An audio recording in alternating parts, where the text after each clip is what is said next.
welcome back to my channel, Making Big Quilts in a Small Space.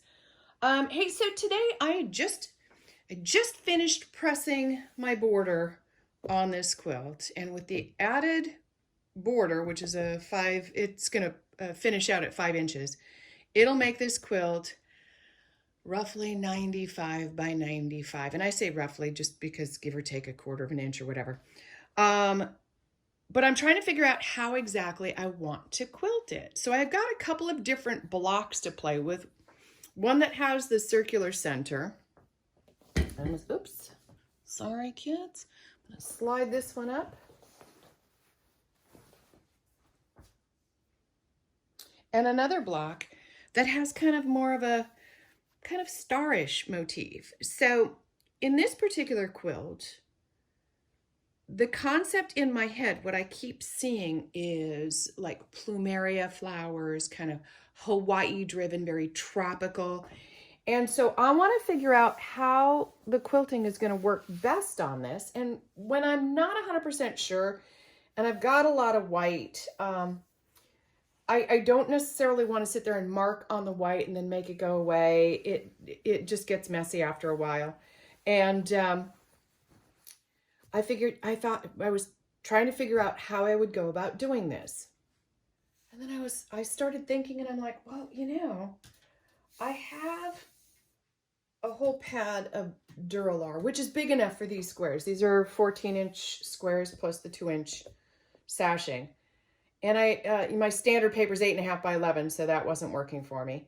So I have this, this pack of Duralar, and I'm not sure if you're going to be able to see that very well.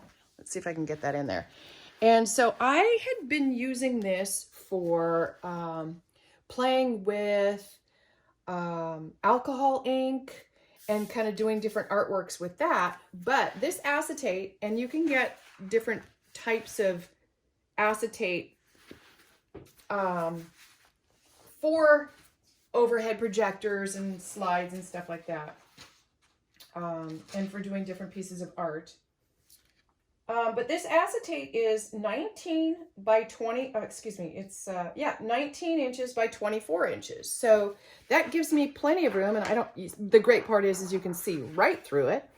And what I'm going to do is just kind of center this on here, because now I'm going to do the one thing that we never do near a quilt with this much white, is I'm going to find my Sharpie pen, which I just had.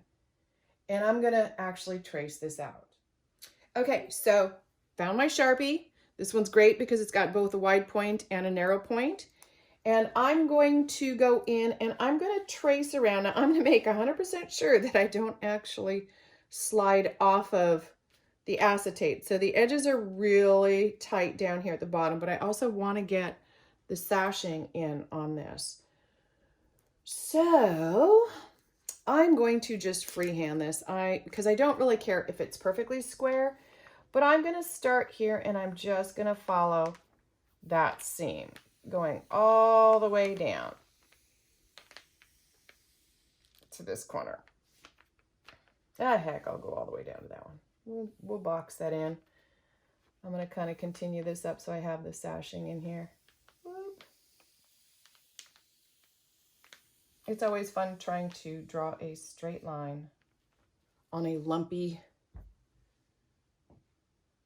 background. Okay, so what do you do if you mess up? I mean, oops.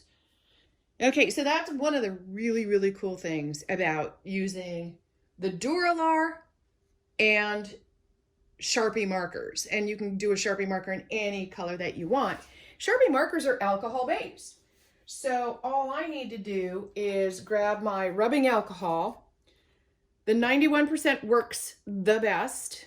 And it's really great. So if you go in and make a mistake, I just dunk my little Q-tip in here and I just kind of go like this.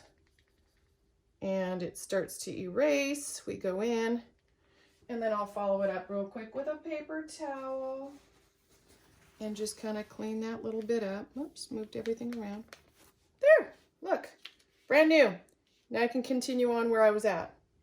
So this is really fabulous because if you draw out a design and you don't like it, you can go in and, you know, in a nutshell, erase it and start over again. So this is kind of one of the things, this is kind of one of the little hacks that I found based on what I had available to me. And I'm finding that it works fairly well, especially when I've got these larger motifs or these larger blocks and I'm just not 100% sure how I want to quilt it, or how that I might, like in this particular case, I actually have an idea of how I want to quilt it. I'm just not sure how it's going to look, even though I've drawn it out on paper. But what's great about this is once I have these lines in here, and you could do it with the fine end side or the blunt end side, the thick end side. Once I have the pattern all drawn out, I can actually go in and use a different color Sharpie and kind of figure out exactly how I want that motif to go. And so that's what I'm going to do in the center one. I'm actually not going to draw in the rest of this. I'm actually going to use a different color Sharpie, and I'm going to draw in how I want to see, how I think it might look cool to quilt this, to see whether or not my thought process is actually working properly, or whether or not I need another cup of coffee. So I have a whole pack of Bic marking pens, and they're the permanent markers. And they're just basically, they're essentially Sharpies. So they're the permanent marker, and that works really great on this also. So I've used this in the past. And so this is where it comes in really handy for me on these larger ones, is that I can actually visualize how it could potentially look. Because when I draw something down on paper, I can come close to how the motif is. But for example, I might not be getting this exact area quite right. And so if I draw a line on what I think might work, and then I go to do it on the machine and it doesn't work just because of how things work out. So here's one of my ideas.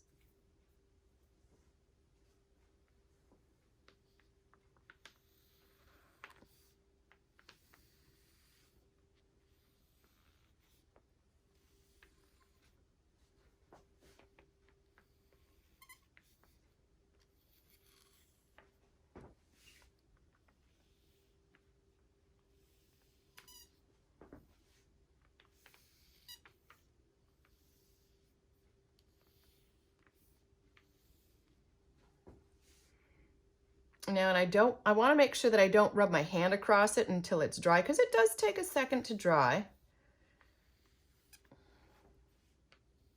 So I'm kind of trying to squeeze around it here. Okay, so there's the center part. And then what I was thinking I would do is kind of go.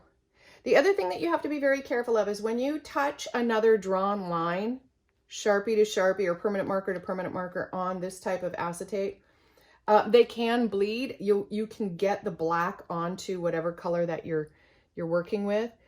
So here's one of my other thoughts. So I want to try to be really careful with how I do this part.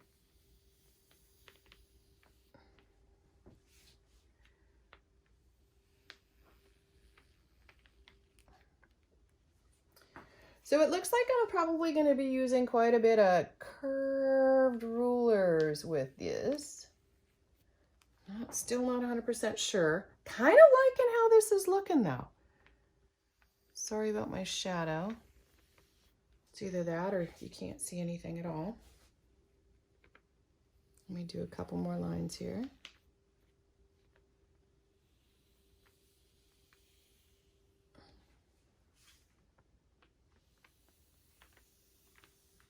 Okay.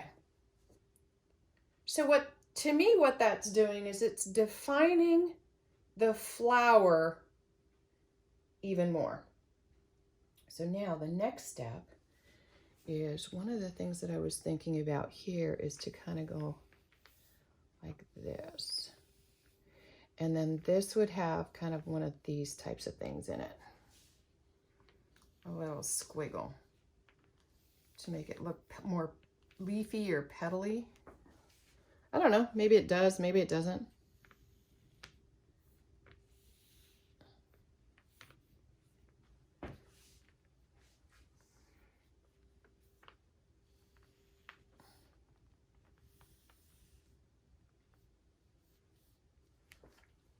All right, so that's kind of neat. I kind of like that. Now, I have a choice. I'm not quite sure if I want to go round right here or if I want to kind of, see, I could either go round like this, kind of bring this around like that, or I could go like this, which might be kind of fun too. My two options. Both ways I kind of like it. Now, my thought for the center part is a bunch of, okay, I'm trying to do this on an unstable surface, so it's just a bunch of pebbles. We'll just kind of draw them in. I know, we're not doing it the way I should be, but it's really hard to do that. Oops, like that one. Hard to do pebbles when you're standing up and holding your pen entirely wrong. So let's just kind of feed in all these little pebbles. Let's just see what happens. La. Doesn't have to be perfect. Just kind of gives you the idea of how it's gonna look once it's completely quilted. So there's that. So now my next question or thought is, you know, maybe doing a little bit of fill-in, maybe doing a little bit of like tight stippling, like in here, just kind of doing all of this in just the white in this inner part here to see if that would help. And then possibly doing just an outline. Stitch in the ditch kind of around that to get that part to, I'm just going to do squiggles.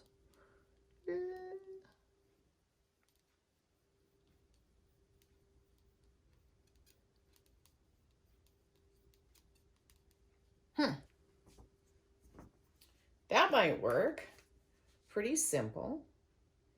But then the next question would be, and see, I've drawn this, I've actually drawn it out multiple ways.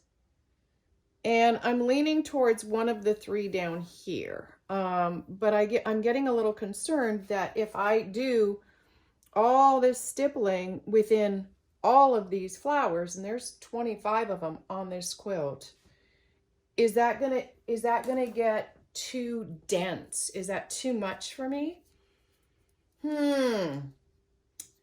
Let's just see. So what's really nice about setting this up on this Duralar is what I've got here. This acetate. If you can get acetate, it's a lot cheaper than the Duralar. But what's nice about this is I can actually take it off of the red one with the yellow center that we were working on. And so the yellow center had the points. But I can roll it over and put it on top of this one and see what my alternative is here. And I really like that. I still can't decide whether or not I want to do a full rounded petal or a hooped petal, but I might go back and forth and do round, loopy, and just see how that plays out. Now in this case, you can see how I've got that whole square area filled in. I would not do that. I would only do it in the center part, just to just to accentuate the center of the flower. And that's kind of my goal with this particular quilt, is to make it feel like a tropical floral paradise. So let's just see what happens here. Let's see if this is going to play out or pay off, whichever.